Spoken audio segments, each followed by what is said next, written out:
Welcome to the real world. Spotify's slap is a wake-up call for Harry and Meghan about laziness.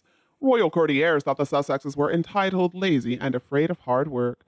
Now Spotify bosses have reached the same conclusion and shown Harry he won't be paid millions simply for being an arrogant prince.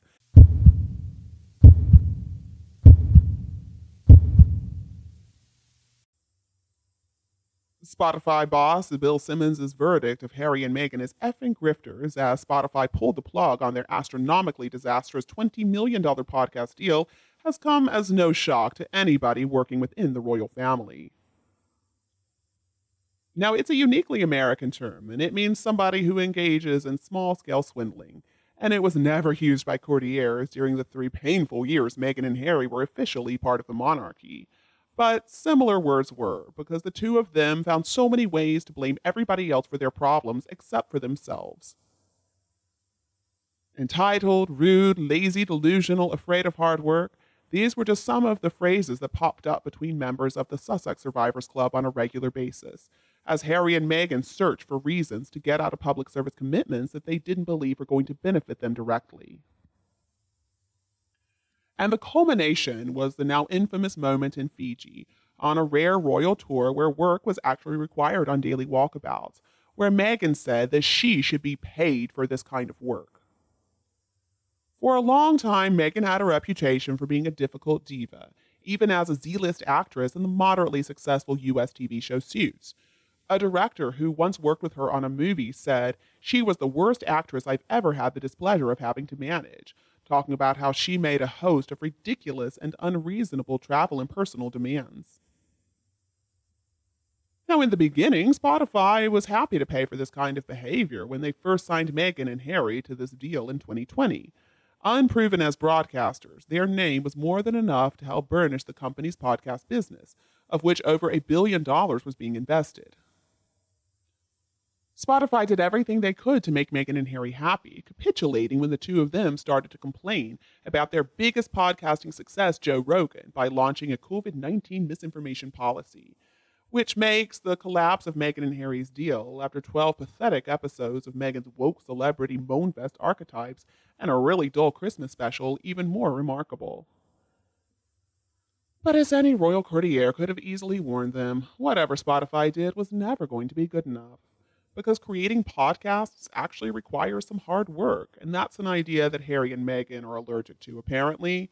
Now, it's not down to the mind's level manual labor, but it's a regular commitment to doing some research, to planning, to recording, and also overseeing post-production on episodes of a number of shows in order to build up a loyal following.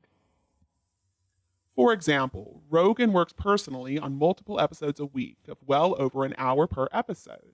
But the news came out last year that Meghan was not even prepared to interview some of her guests. New Yorker Alison Yarrow, who appeared on the episode To Be or Not to Be about the word bitch, admitted that she was not interviewed by Meghan Markle. She was interviewed by one of the many producers, Farah Safarfi, instead of Meghan herself. And the fact that the failure of this deal came out so publicly suggests that it must have been horrible behind the scenes. Now, it's typical for Hollywood people to stab each other in the back, and then release press releases praising the other person for being so talented, so brilliant. But it is rare that they go on public record to attack departing colleagues as the equivalent of swindlers. That tells us a lot. This assertion came from Bill Simmons, one of the world's most famous podcasters himself, who also works as head of podcast innovation and monetization at Spotify.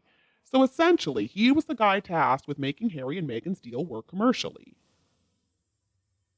The most insane thing to me about all this is that Harry couldn't even find it in himself to make a single podcast episode or series in exchange for his part of the millions being pumped into his bank account. And let's remember, it's not like Spotify was expecting a whole lot. I mean, Harry claims that he is so sincere in his wish to change the world. Could he not have come up with a single idea of content to inspire or just entertain people even? After all, Harry does know many famous people. It seems like a lot of people would at the very least be open to Harry's desire for them to appear on his show. But as we saw when Harry came under cross-examination in his mirror phone hacking case earlier this month and couldn't produce a single scrap of evidence for his costly claims, Harry's default setting these days is Mr. Miserable. I mean, Harry arrogantly claimed that he would feel a sense of injustice if the verdict goes against him. But where does he get off saying that? This is all pretty disastrous for Harry and Meghan's dream of living this A-list California lifestyle like Oprah or Ellen without any of the work that actually both of those women put in 5 days a week, probably even 6 or 7 days a week sometimes, to build their fortune. Hollywood was open to Harry. They were somewhat into the idea of this man who was ready to walk away from his birthright for a life of privilege in order to set up a whole new life for his family, away from those nasty royals and the horrible British tabloid media. But Harry failed to grasp the fact that he wasn't just going to be paid tens of millions of dollars because he was a prince. That would go against the whole principle of the American dream. Harry failed big time. And now apparently Netflix is thinking of ending its deal with Meghan and Harry as well. There will probably always be a company dumb enough to put millions of dollars into their bank accounts because of the initial PR of being connected to the two of them. But the opportunity to make a difference as a game-changing content creator working with streaming giants who could bring them an audience of billions of people around the world has now been forgotten.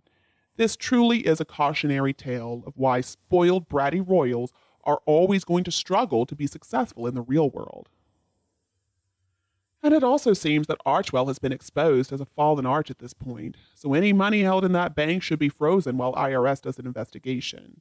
When Meghan and Harry first got married, the Queen was really hopeful that the two of them would be able to live up to the impeccable Windsor reputation of serving the people and giving public donations to worthy causes, and that was why she gave Harry the HRH dukedom. And because it's always been the way of the royal peerages, the Disney directors really believed what Harry said, that when Meghan did voiceover work, that she was going to immediately donate that money. And they believed this whole arrangement was an act of humanitarianism. I suspect they probably even declared their payment to Meghan as a tax deduction. But when Meghan did not follow through, Disney honored their commitment by donating even more money, $3 million to the Elephant Fund. But did Meghan declare her $3 million to the IRS as charity? I don't think so. Meghan failed to honor Disney's trust as the title Duchess, and so that required the company to double dip. So of course, she is not welcome at their studio, and royal titles don't change a thing when you prove to be untrustworthy. And then there was that mysterious $10 million donation that showed up in the Archewell Fund within a month after that Oprah interview. Now, at the beginning of the interview, Oprah said that Meghan and Harry would not get any payment for that Lie Fest. And we know Meghan does not work for free, so I suspect something happened. Oprah made $50 million off that show, so it came as no shock when $10 million suddenly showed up in Archewell's account right after that. But aside from massive outgoings for expenses, only about $1.5 million has been donated to the Rockefeller Foundation. And for what exactly? I would guess Meghan's just hoping to land herself an honorary doctorate. And as for the Invictus Games, most of the money from the Netherlands event was spent on Meghan's hideous designer clothes, including expensive jewelry and private jets. And what about the £200,000 that Harry transferred from Invictus into his self-funded enterprise, Travelist? Now that William deposited £1 million into Invictus, what is going to happen with that money? I'm sure William would want that money to actually go to the disabled veterans, but will it? Who knows? And don't be afraid to click the subscribe button to get more updates in the future. Thank you so much for tuning in, have a lovely weekend, and we'll be back to see you all tomorrow.